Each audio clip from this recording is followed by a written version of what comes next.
The Office of the Auditor-General of South Africa will today brief the Portfolio Committee on Public Service and Administration on the verification of ghost employees. The matter has been a concern for some time, particularly with public sector wages already accounting for about a third of state spending. Parliament is expected to hear how widespread the problem is and what steps can be taken to curb it. Let's take you live to Newzroom Afrika Sipha Kema, who is live to us at Parliament this morning. Sipha, this is, it's not even a months or years long question of ghost employees. We've had so many discussions about the steps that are being taken to try and deal with the issue. Do we know ahead of the AG's briefing to Parliament what some of those steps might be? Well, I can tell you this, Michelle, that as you've mentioned, that this has been a long-standing issue, the issue of ghost employees within the public sector.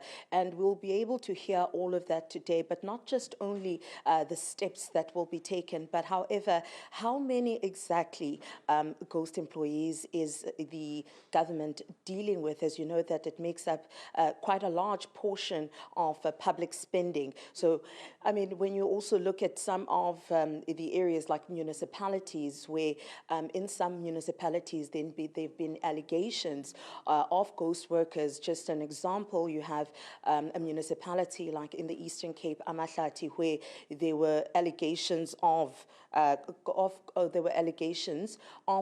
workers at that particular municipality, because when you looked at the wage bill made up more than 60% of the expenses of that municipality. So more than 60% of the budget went towards the wage bill, where then they had to look into that particular municipality and all the employees underneath that municipality. But of course, municipalities are not the only problem when it comes to ghost workers. Just now in 2022, PRASA also had allegations of ghost workers. More than 2,000 ghost workers were said to have been found through a project called Ziveze with PRASA. So that's what we're looking into, and that's what we'll be dealing with today when we hear from the Auditor-General as she gives a report back to the members of Parliament on how many ghost workers, how much money has been spent.